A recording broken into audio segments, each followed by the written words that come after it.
The rumors are swirling as the Nashville Predators frantically look to get out of the rut they are in. Today, we're going to tackle some of the juiciest speculation about the team and tell you what is potential fact and what is likely wishful fiction.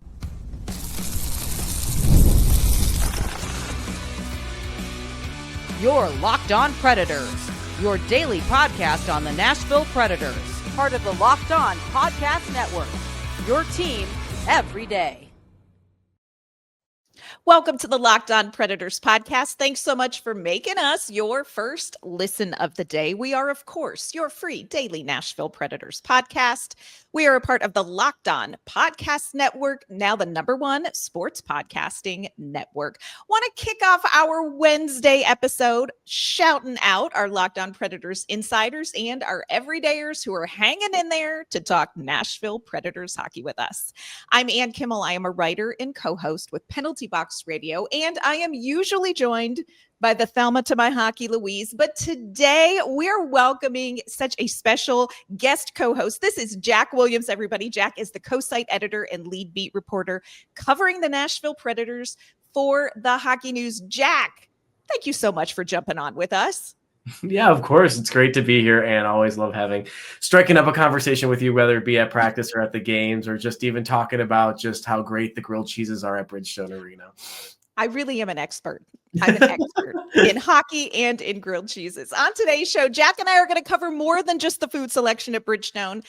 Jack wrote recently a great piece. You need to check it out for the Hockey News, breaking down some of the juiciest rumors surrounding a very struggling Nashville Predators team. Today, we are going to talk through what rumors could become fact and what ones are likely just going to stay fiction. We're going to talk about some surprising speculation about a potential head coach change. And then we're going to talk about what the chances actually are for moving on from big contracts like Steven Stamkos and Juuse Saros. Before Jack and I get to the juicy stuff, do want to let you know today's episode is brought to you by FanDuel. Download the FanDuel app now by visiting FanDuel.com and win $300 in bonus bets if your first $5 bet wins.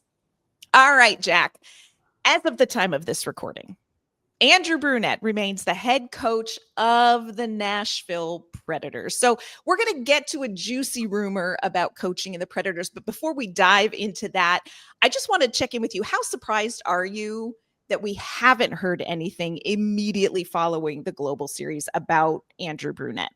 Oh my Lord. I mean, it's surprisingly not surprising. With that type of stuff with Andrew Brunette. I mean, it's just the Predators really haven't made any big decisions this year and big switches or anything like that. That's the whole thing that's kind of been sitting here be like, okay, well, they do need to do something. They do need to do something that's going to shake up anything right now. But at the same time, Barry Trotz has stood very tall, very strong on board supporting Andrew Brunette from that first media availability that we saw back in April, or last media availability, whatever way you want to look at it. But I mean, it's just surprising, I think, in general, that we just haven't heard of them doing anything other than moving Joakim Kimmel back to Milwaukee. I mean, that's the only thing we've heard of them doing. But like with Brunette, the whole thing is too, when you look at it, you're kind of like, is he really 100% the problem right now? Is it something else or something like that? They do need some sort of shakeup or whatever. And that the quick answer might be a coaching change right now. But the odd part of it all is just that we've been sitting here since that Global Series finale, that 4-0 loss, really bad loss, kind of been just sitting here and being like, kind of just sitting here with bated breath, kind of being like, is anything going to happen at all? And I don't know if it's going to be the Brunette, anything with Andrew Brunette or something like that, but they just haven't done anything, which has been more surprising than whether or not Andrew Brunette's been staying or going. Yeah, absolutely. Like, I am telling you, all of us who cover the Predators, we are refreshing our feeds. We are checking our emails. We are doing still nothing. So I think that that's a little surprising, but there is some chitter chatter, some talk, very 8th grade girlish out there with the Nashville Predators. And we're going to dive into some of that. Jeff Merrick, on 2 different occasions, and you mentioned this in your piece at the Hockey News, wondered about the next head coach of the Nashville Predators being, wait for it, friends, you're going to need a minute, Barry Trotz. Barry Trotz. He says, quote, "It's only a matter of time before Barry Trotz is coaching the Nashville Predators again, right?" Now, yesterday, Emma and I talked about a conversation that Barry Trotz had with Kyle Dubas over in Stockholm. And he talked about that, he misses aspects of coaching. But I got to tell you, and it was kind of even like joked about when Barry Trotz was named GM, like, well, if it tanks, he can always go behind the bench. But what are the odds in your eyes, Jack, I'm going to need a minute. Barry Trotz, general manager, is going to become the head coach of the Nashville Predators. What are the odds? It's very low, in my opinion, right now. Something would things would have to be really, really, really bad. And I know things are bad right now, but things would have to be really bad, like darkest timeline. Mm-hmm. For a GM to say, you know what, this is not working at all, I'm going back to coaching. That's maybe something you hear of at a high school where like the athletic director's like, I'm going to do it. But this is the National Hockey League we're talking about. This isn't juniors. This isn't the AHL. Even on those levels, that'd be unheard of as well. But like, it's just unrealistic, especially you mentioned with the conversation that they had back in Sweden with him saying to Kyle Dubas, yeah, I miss it a little. I miss being in the locker room, stuff like that. That doesn't mean he's immediately going to be like, you know what? I'm getting behind the bench right now. Like it's just not that. It's just not the way things have worked. And truly, like I'm trying in my head right now to think of a situation that would be bad enough to where he'd have to do that. I mean, it would have to be like a situation where the Predators lose every game to maybe not every game, but a lot of games, like all the way up to maybe the Olympic break for something like that to happen. It just doesn't happen in the NHL. It's something that just doesn't happen at all. And I mean, and you could talk about the whole thing of going back to the heydays and stuff like that. We see that a lot in college football, specifically of old coaches getting hired back, being brought back to teams and stuff like that. This would be, I guess, if we're thinking of comparisons, this would be like Nick Saban going back to Alabama, essentially. But Alabama is like the number 4 team in the country right now. So there's no reason for that. But it's just like not stray too far away from it, but it wouldn't make any sense at all right now. There's so many more things they can do before Trotz would be like, you know what, I'm going to coach this team myself. So I mean, I don't think it should be an expectation. I think that rumor's put out there is it doesn't make sense essentially. Yeah, it would be a great story for us to cover. I mean, like content for months. But I agree with you. You can't have your foot in one place and your foot in another, because general managing is a very different perspective than being a head coach. And while he may love coaching, and he talked in that interview about like things that he missed about it, he is firmly in the front office now. And those are two very different skill sets. And I'm like, Barry Trotz is growing in one of those. He's growing in one of those. We got some growth in one of those. My grandmother used to always say, you got to poop or get off the pot. And Barry Trotz can't do both. Like if he's going to get rid of Andrew Brunette, he has to have just even an interim ready to step into that. Yeah, it's not something that I think you could see. And again, content for days, friends. But the other thing that I wonder about with this, Jack, is players have a different relationship with a head coach than they have with a general manager. There's just a different relationship. And I wonder how, even if in some weird universe, like you said, things go so much worse, it happened. I wonder about the dynamic with Barry Trotz having been the general manager and then coming in and now going, I was your general manager, but now I'm your coach. I think that's a little precarious. Right. I mean, it's like the whole situation of like, I can only think of like high school examples of this, because this is the only situation where you have someone that's more in like a suit and desk job, kind of like very, very professional, very executive type position, go to someone who's in skates now, in the helmet now, on the ice, like during practice, well, not playing with the team, but like, like something like that. Like you're going from someone who's in a very executive role, a very front office role, into someone who is now like down there in the trenches doing the work and stuff like that. It is a very different like change up and stuff like that, especially like viewing somebody in a different light. Someone you might be talking to about leaving a team versus now you're talking directly to them about something else completely. It is a very different change up, of course. And like talking about just that. And as you mentioned too, with the GM stuff, I mean, he's in the middle of trying to like as much as this team hasn't admitted it yet, but like of rebuilding the team. You have a young core coming up there as well. A lot of that is Trotz work, if not all of it has been Trotz work so far. I don't know why you'd want to abandon that completely, and or at least have someone in the interim with the GM stuff. But I don't know. There's too many moving parts with it as well. The interim coach would make sense, and having someone there that would step into that role and be ready to do it. But it's just, man, it just doesn't make sense. Yeah. You got to do one thing 100%. Absolutely. You can't do both things 50%. So on a scale of like no freaking way to, oh, it's happening, how likely is it that Barry Trotz becomes the head coach of the Predators? I'd say we'd be like one tick off of no freaking way, essentially. It's just, I just can't emphasize enough that like, I've never seen this before. Maybe back in like 1929, this was something that was common, but it's like, we're way off of that right now. This is just, it's just, I don't know.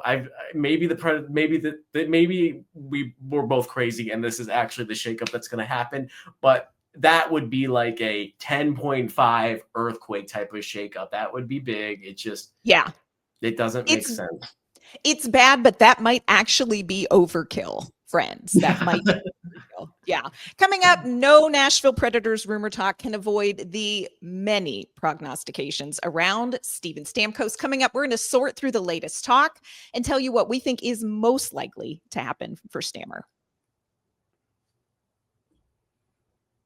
Today's episode is brought to you by our great friends at Game Time. Hockey season is here and nothing beats being in the arena for those opening games. But let's be honest, getting tickets can be a total headache between waiting in queues, surprise fees, and prices that jump right before checkout.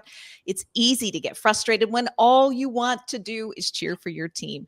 That is where Game Time comes in. It is the app that gives fans the advantage. It's your ultimate life hack for scoring amazing NHL tickets fast, easy, and stress-free. The Colorado Avalanche are coming to town this Saturday night, and Game Time has great deals on seats for a Saturday night in Smashville. Check out their zone deals. These are a game changer. You pick the section, Game Time picks your seats, and you save big. So take the guesswork out of buying NHL tickets with Game Time. Download the Game Time app, create an account, and use code LOCKEDONNHL for $20 off your first purchase.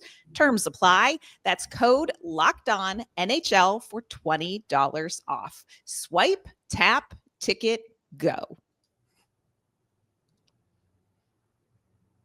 All right, Jack, Barry Trotz behind the bench. That was a stretch for me, but let's talk about something that's gaining a lot of traction and far more likely.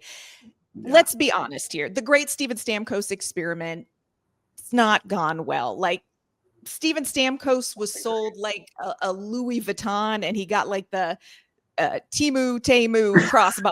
Like, this is not what he thought he was going to get. And so you have to be honest and say, if you are Steven Stamkos, this is not where you probably want to be spending the final years of your career on a team that we just be honest, like, this team is not going to be a contender for a stretch. Before we get into the rumors, though, I do want to ask you, as somebody kind of in the locker room, talking to the players, watching things, there's a lot of talk about and speculation, pure speculation, that like Steven Stamkos has kind of quit on the team, or that there is some sort of discord between the players and Stamkos. Is that something that you have gotten any sense of being around the team?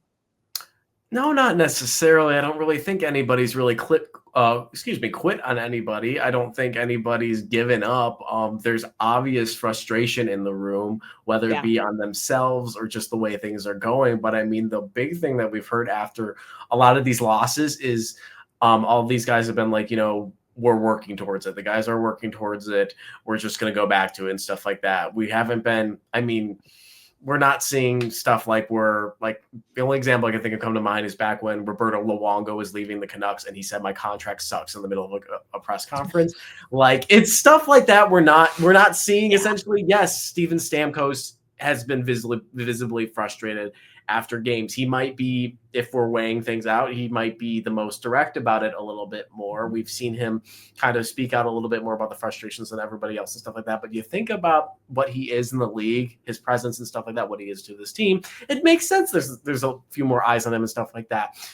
We've heard Ryan O'Reilly self-deprecate himself till no ends. And the man, and then even he has a follow-up too, where he says his response about him self-deprecating himself made him sound like a crybaby. And he said that about himself. And we're like, that's something where it's like, what is going on with it, the whole thing? And it's just, I don't think there's a negative, toxic mindset in this locker room right now. I think the players are just generally frustrated with everything the way it's going, because on paper you have a good team there. You have a team that should be winning games. It's been like that since last year, and it's just not working. And I think it's just general frustration. If there was a toxicity in the locker room, we would not be getting as much access as we get, for one. Very true. And two, it's just, I think we would be getting a different tone from the players. But everybody's been, players still want to talk to us. Players are very friendly still. I don't really think there's a toxic feel in that locker room right now. Yeah, I would agree with that. And, granted, like media, we get like bikini exposure, like we see a lot, but we don't see everything. But you do pick up vibes. And the vibe is certainly frustrated. The vibe is certainly tired of losing. But I don't think that there is this Steven Stamkos hates everybody or anything like that. So I think it's important to point that out. But realistically, this is probably a player who does not want to ride off into the sunset during a rebuild. So what is it going to take to move Steven Stamkos? And I think the first thing we have to say before we say anything else is he's got to want to go, because dude has a no-move contract. So that's the first thing. But let's assume that Steven Stamkos is like, you know what, this is not how I'm going out. What's it going to take to move him? It's just the whole thing of it. It needs to be a two-party thing where the Predators are like, all right, you want to go, you can go. And then, but the big thing that's been in the market right now is just nobody wants to pick up the contract. Nobody wants to pick him up right now. That's been the big thing of just being like, yes, he's a future Hall of Famer. Yes, has this tremendous legacy in the league. He has two Stanley Cups, excuse me. He was not around in 2004. But it's all this, and you could layer up as much as you want right now. But if he's not playing well, no team really wants to take that contract on. And that's the big thing with Steven Stamkos right now, especially that we've seen in the rumors too. People be like, well, Stamkos is ready to go. Steven Stamkos, like, he could be big in Vancouver and stuff like that. Well, it's the whole thing of like, these teams being like, well, what are we going to get out of this essentially when it comes to production? I think there's teams that are on the bubble that would probably like him, like a Vancouver, something like teams that are in the wild card spot that would probably want to pick him up a little bit more. But like a Florida, where I don't even think Florida needs anything right now to win again. They have everything they need right now. Sitting right there. It's just sitting right there. Right. But like a Colorado or something like that. Like, I think it's more so of like, we need more out of you. We can't just have a Hall of Famer sitting on this roster, like a future Hall of Famer sitting on this roster. So I think the big thing is like his production needs to spike in order for him to have a better chance of leaving. And then there's also the turnaround of this team could magically start playing better down the stretch, and he'd want to stay. But it could. Look, anything's possible. Yeah. The whole thing with it is it's just about him. I think the Predators have no issue of being able to put him out there. It's about him selling his own self to other teams. Yeah. Absolutely. There are not a lot of contending teams that are like, we are one unproductive future Hall of Famer away. That's what we need, And you mentioned what would really be helpful is Stamkos, really kind of popping off here. And I know a lot of fans are like, we want everybody to suck so we can tank. But you really don't. You need players that are going to be, that you want to move out. You need them to pop off. So Nashville needs Steven Stamkos to start producing so that he becomes more appealing to other teams. You mentioned Vancouver, another one that I have heard, people speculate on in that juicy little rumor mill. Montreal. Yes. And these are interesting teams because these really are teams that are headed in the right direction. They're getting close to being legit, but in the next couple of seasons, they just need a little bit more. And so I think that's kind of the teams that you may see be interested, because like a team like you look at some of the top teams in the league, like in Edmonton doesn't really have anything that Nashville wants. So whoever you want to take Steven Stamkos, they got to have something. Like we want something for him. So I think it's going to be interesting to see what teams can put together just something for Nashville for a rebuild that's going to help. And a lot of that has to do with like prospect pipeline depth and draft pick places and things like that. I think one of the questions too is not so much if he's traded or who would take him, but when. When do you think the window really is for the most successful trade for Stamkos when it comes to what the Predators can get? That's a really good question. A lot of times these teams will just go to the deadline and wait for that to happen. I think that's way too late for this team.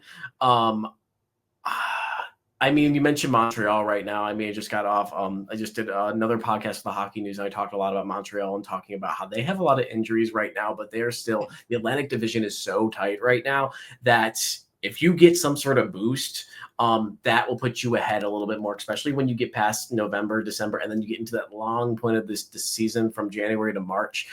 That's going to put you ahead a little bit more. Montreal's dealing with a lot of injuries. They're kind of ahead of the ball when it comes to this like really tight race in the Atlantic right now. Toronto's behind all of that right now, but also with Montreal, you're opening up your LTIR a little bit more as well.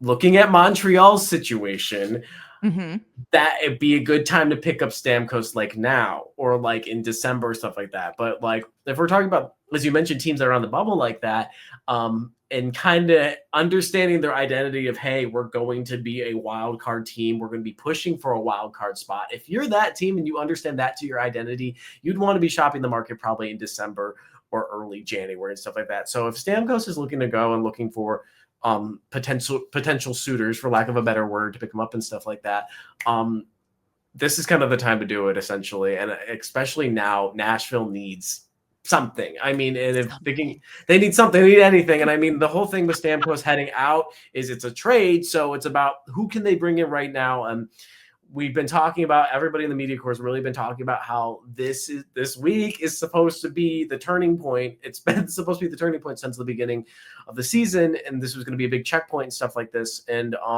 we haven't really heard anything this week as well.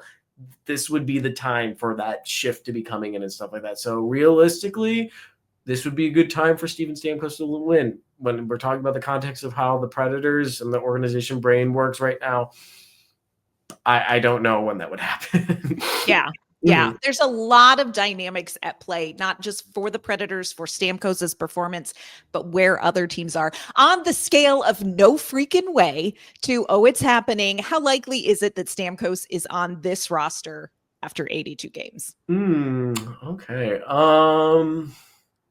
Don't you love my official and mathematical scale? It's such an interesting, I'm trying to think of like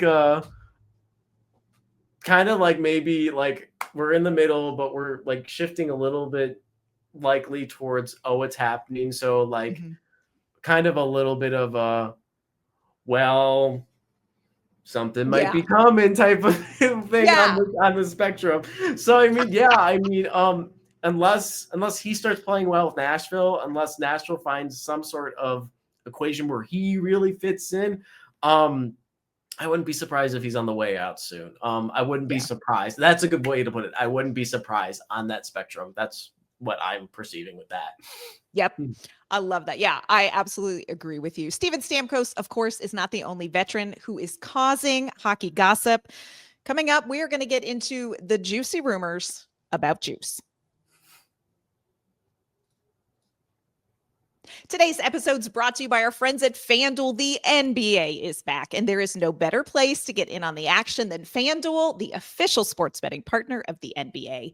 Even if you miss the start of your game or you just want to ride that hot hand, FanDuel has live bets on everything from who will score next to those fourth quarter comebacks. Plus, you can even combine your live bets into a same-game parlay for a shot at a bigger payout. It's going to keep every game that much more exciting, especially when it's your team team making that late push. Right now, FanDuel is giving new customers $300 in bonus bets when your first $5 bet wins. So head to FanDuel.com to sign up and play your game with FanDuel, the official sports betting partner of the NBA. All right, Jack, so excited to talk about juicy rumors with Juuse because just linguistically, it's just right there. Oh yeah. Perfect. Right. Yeah. So Juuse Saros, of course, kicking off the first year of a massive contract. So far this season, 16 games played. He has a 297 goals against average, 892 save percentage. He started so strong. And then as the team has struggled, there have Juuse Saros's stats gone. But this is somebody who we have seen a lot of people talk about. And the team that we have heard the most speculation, not reporting, but speculation about, it's the Edmonton Oilers. And Emma and I did a podcast on this and talked about the fact that this conversation is about, hey, Edmonton could use better goaltending. Hey, the Nashville Predators aren't doing jack.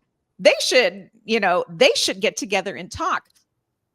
Philosophically speaking, it makes sense, but logistics don't seem super practical. So what do you think of the Saros to Edmonton rumors and conversations? Yeah, I mean, I think you summed it up really well. I mean, logically, it does make sense. Edmonton, that has been one of their missing pieces over the last few years, the last 2 seasons to be specific, of just, might have been, well, you can throw the defense into it a little bit as well. But I mean, it's been one of the things that's been preventing them from winning a Stanley Cup, essentially. Stuart Skinner's been good. He has not been good enough. And that's, I mean, Juuse Saros is playing on a bad team and is a good goaltender. I mean, he's still considered the guy. He's made the roster already, I believe. He's still the guy for Team Finland right now. So, I mean, if you're putting that together, he's the top Finnish goaltender in the league right now, and Finland is a big hockey nation. So, I mean, he's been playing well. He started off really well. It hasn't been great lately. You can put into your mind too about how much does that matter with the team in front of him as well. Is he getting enough support from the defense too? And we get into that conversation as well. He has faced the most, I don't think it's the most, but the second or third most shots faced in the league, and then the second or third most saves made in the league as well. So he's seen the puck a lot as well. So I mean, he's been busy night in and night out as well. But talking about the Oilers situation as well, yes, logically it makes sense, but you'll look at the Oilers salary cap, and I think they're either over it or it's real close right now.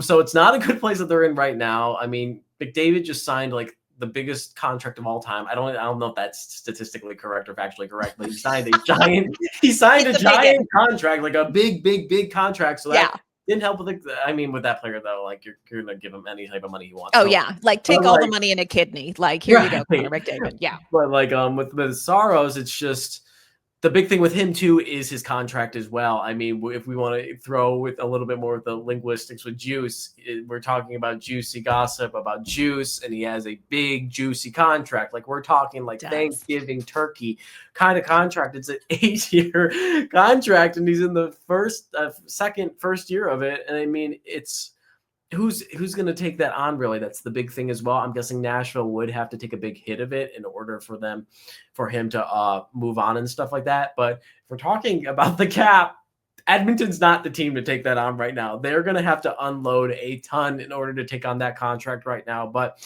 that's the biggest rumor I've seen from anybody right now, talking about who would take Saros on. I can't really think of another team right now that's been mentioned in that mix, but it does make sense for him to leave. But the big thing is, again, similar to Stamkos, kind of in the opposite way. Saros has been playing well, but it's the contract that a lot of people are like, that's too much. Right. Well, and when it's the beginning of an 8-year contract, a team that is like Edmonton, even put money aside, you can't, but let's, for the sake of argument, put the money aside. Edmonton's window is the next couple of seasons. Ask Connor McDavid. Juuse Saros, you don't want a goaltender with a bigger cap hit, even if you could afford it, for 7 more years, when really your window is the next 2. Yeah. And then here we go.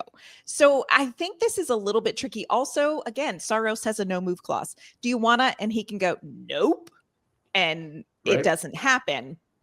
The other thing that I wonder about is that right now there's kind of a vacuum. and this, I mean, we could go off. I don't want to, but like you can go off on the rabbit trail of like, well, if they had kept Yaroslav Askarov, we wouldn't be here. But anyway, there's a little bit of a void right now when it comes to the next kind of heir apparent in net. So any deal, if Nashville were to do one, they would have to get some sort of good enough goaltender back, in a deal. And again, you can talk about it all day long, but it's money and it's term, and both are a lot. Bless. Like, we love Juuse Saros, but he's pricey right now.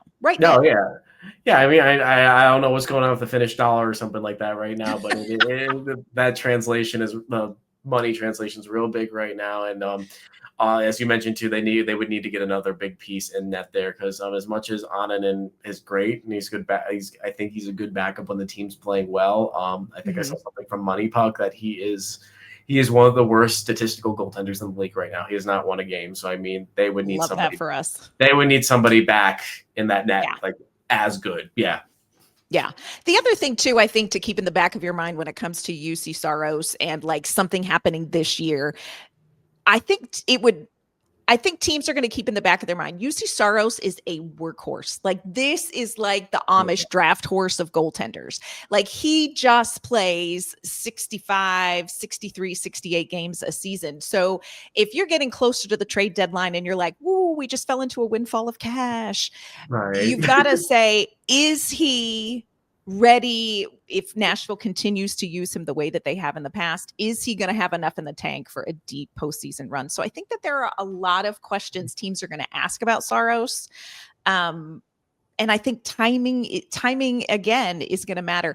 A lot of people, Jack, have this perspective that the best thing you can do right now for Nashville is get rid of as many veterans as soon as possible, because the sooner you get rid of the veterans, you can start the rebuild and you're going to get closer to results faster. Do you think that is true? I don't think. I think you need to get players in place in order to have that veteran players in place in order to, if you're going to start a rebuild, you need leadership and you need good people around that to spark that up. I think you see some of that right now with the Blackhawks and having Nick Foligno there, and he's really helped that team go a little bit further, as much as fans might not want to hear it, but it's just true. It's just what's happening right now. And I mean, the Predators could take a note out of that as well. I mean, I think you keep guys like Roman Josi. Well, you absolutely keep guys like Roman Josi and Philip Forsberg. Those are guys that are critical to just the identity of this organization. I still think Ryan O'Reilly is a really great piece for this team to be around. Yeah. So, I mean, you got to find like 3 or 4 guys that are veterans in that situation, and then you go shave down from there. So, I mean, just going to the rebuild, I think a lot of fans are being like, well, just trash the whole thing, throw the whole thing out. Let's just bring all of Milwaukee up here. And I'm like, or down here, excuse me. I know, geographically or like league-wise. Right, or the situation, yeah. But it's like, you need, like, with a rebuild, like when you're using the bulldozer, you need to know how to use it and make sure that rocks are falling the way that you would like them to fall. And it's like, I agree with the idea of moving some veterans and getting rid of a handful of veterans, but at the same time, you need a core in there to lead the youth. You can't just have, as much as we love Brady Martin, you can't have him wearing the C in his first official season. Like, that's just not how a rebuild works. Yeah. I agree with you too. Now, there's going to continue to be rumors. There's going to continue to be speculation. We're going to continue saying, as of the time of this podcast, until something or nothing continues to happen with this Nashville team. So make sure you tune in here. We are going to continue to cover all of the information, all of the juicy rumors as they circulate. Jack, thank you so much for jumping on with us today. Before we wrap up our episode, though, I want to make sure you tell people where they can find you and your work. Yeah, of course. You can find all sort of my workflow and stuff like that. I do mainly Preds stuff, but I cover the local high schools in Nashville too, and I do some work for the Associated Press with the legendary Teresa Walker. You can find all. She's awesome. She's great. She's the GOAT. You can find all my coverage of that on Twitter/X at Jack G. Williams. And then if you're just looking for Preds coverage, I'm Jack Williams on the Hockey News Nashville Predators site as well, and is an alumni as well too. So you can find all my stuff there. That's great. You can, of course, find me on social media at @AnnK_Mama on Ice. You can find my work with Penalty Box Radio as well. Jack, thank you again so much for joining us on this episode of the Locked On Predators podcast. And thank you, listeners, for making us your first listen of the day. We will be back tomorrow, keeping you updated on all the talk. We'll see you then.